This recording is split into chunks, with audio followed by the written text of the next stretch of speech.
Hello friends, तो आज हम लोग पढ़ने वाले हैं मेटल नॉन मेटल।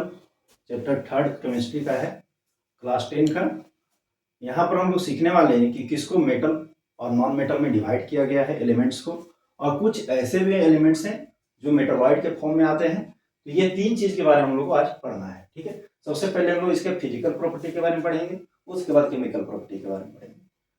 तो हम लोग सीखे हैं क्या कि एलिमेंट्स जो होते हैं वो मोस्टली एक ही आइटम से मिलकर बने होते हैं, उसको हम लोग एलिमेंट बोलते हैं। ठीक है, और उसको सेकंड पार्ट में बोला गया है कंपाउंड, जिसमें बहुत सारे अलग अलग आइटम्स मिलके बने होते हैं। तो मेटल्स जो है अभी तक जितने नॉन एलिमेंट है 118 में से 22 जो है वो नॉन मेटल चला जाता है, 7 जो है मेटलॉइड्स में चला जाता है। अब बाकी बार जितना बचता है वो होता है हमारा मेटल। तो मेटल अपना कैरेक्टर अलग अलग रखता है, जो कैरेक्टर अभी बताएंगे प्रॉपर्टीज का। कुछ जो है नॉन मेटल उसमें भी कुछ अलग अलग प्रॉपर्टी है, और मेटलॉइड्स का जो दोनों का प्रॉपर्टी फॉर्म करेगा उसको बोलेंगे मेटलॉइड्स।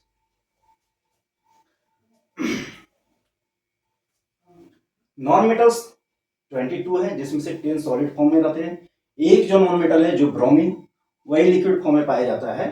इसीलिए इसको याद रखना, ये एक्सेप्शनल में है, क्योंकि नॉन मेटल वहां पूछा जाता है कि which non metal in form in liquid form में, तो वहां पर लिखेंगे हम लोग ब्रोमीन को। ठीक है, तो ये 1 नंबर के क्वेश्चन भी ये आ सकता है, पूछता है।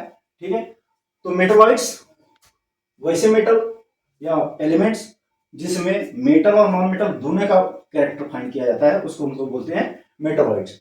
जिसमें से कैरेक्टर में क्या रहेगा, तो ये साइनी अपीयरेंस रहेगा, ये मेटल का कैरेक्टर रखेगा, और ये ब्रिटल होता है, यानी इसको हैमरिंग करने पर ये टूट जाता है, तो इसको बोलेंगे नॉन मेटल का कैरेक्टर।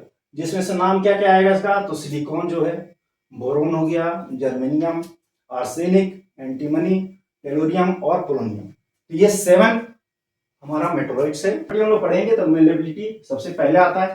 तो मेलेबिलिटी उस प्रॉपर्टी को बोलते हैं जिसमें से मेटल को हैमरिंग करके थिन शीट में कन्वर्ट कर दिया जाएगा और वो ब्रेक नहीं करेगा, उसको हम लोग बोलते हैं मेलेबिलिटी। ठीक है, सेकेंड प्रॉपर्टी जो आता है वो है डक्टिलिटी। तो डक्टिलिटी में क्या आएगा कि उसको थीन वायर में हम लोग कितना ज्यादा कन्वर्ट कर सके, तो उसको थीन वायर में कन्वर्ट करना ही डक्टिलिटी कहलाता है। जिसमें से सबसे ज्यादा है गोल्ड का, जो 1 ग्राम गोल्ड को 2 किलोमीटर लंबा वायर हम लोग बना सकते हैं। तो ये डक्टिलिटी के सबसे टॉप लेवल में आता है।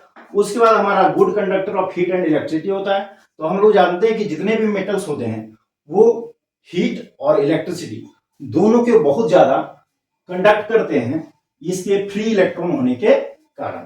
फ्री इलेक्ट्रॉन होने के कारण ये क्या करते हैं, अगर हम लोग कोई भी मेटल को एक साइड में एक छोर में गर्म करते हैं तो दूसरा छोर में खुद ब खुद अपने आप क्या हो जाता है, हीट हो जाता है। उसके बाद इसका फोर्थ प्रॉपर्टी आता है लुइस्ट्रस का, जिसका मतलब होता है शाइनी। अगर मेटल शाइनी ना हो, चमकदार नहीं होगा, तो लोग इसका जो हम लोग गोल्ड का ज्वेलरी बनाते हैं या डायमंड का रखते हैं या सिल्वर का रखते हैं, तो वो तो कोई यूज ही नहीं करेगा, क्योंकि ये शाइनी अपीयरेंस ही है जिसके कारण इसका सबसे ज्यादा यूज किया जाता है। इसमें भले ही कितना ही रस्ट क्यों ना लग जाए, लेकिन फिर से उसको बाहर से रगड़ देने के बाद वो फिर से चमकदार दिखने लगता है। हार्डनेस का अगर बात किया जाए तो मेटल मोस्टली हार्ड ही होते हैं, उसमें से उसका सबसे ज्यादा प्रॉपर्टी होता है ये हार्डनेस का। अगर ये हार्ड नहीं होंगे तो इसका हम लोग यूज नहीं कर पाएंगे। जिस तरह से बड़े बड़े ब्रिज बनाए जाते हैं तो मेटल के हार्डनेस की वजह से ये बनाए जाते हैं, और ये स्ट्रॉन्ग भी होते हैं। सॉलिड मोस्टली जो मेटल्स हैं वो रूम टेम्परेचर पर सॉलिड ही फाइंड किए जाते हैं। अगर ये सॉलिड फाइंड किए जाते हैं तो इसमें से 1-2 ठो एक्सेप्शनल में सिर्फ जो है, जैसे सोडियम हो गया, पोटासियम हो गया, ये सब सॉलिड तो होते हैं, लेकिन बहुत जल्द ये क्या कर जाते हैं, मेल्ट कर जाते हैं, या इतने सॉफ्ट हो जाते हैं कि आसानी से इसको चाकू से काटा जा सकता है। हाई मेल्टिंग पॉइंट और बॉइलिंग पॉइंट, यानी इसका मेटल जो होते हैं जिसका बॉइलिंग और मेल्टिंग दोनों बहुत ज्यादा हाई होता है। जैसे आयरन का 1535 डिग्री सेल्सियस से अगर गर्म कर दिया जाए तो ये वाटर के फॉर्मेट में आ जाएगा, और कॉपर को 1083 में। लेकिन इसके साथ ही डायमंड जो नॉन मेटल है, लेकिन उसका बॉइलिंग पॉइंट जो है वो 3500 डिग्री सेल्सियस। तो ये एक्सेप्शनल में है।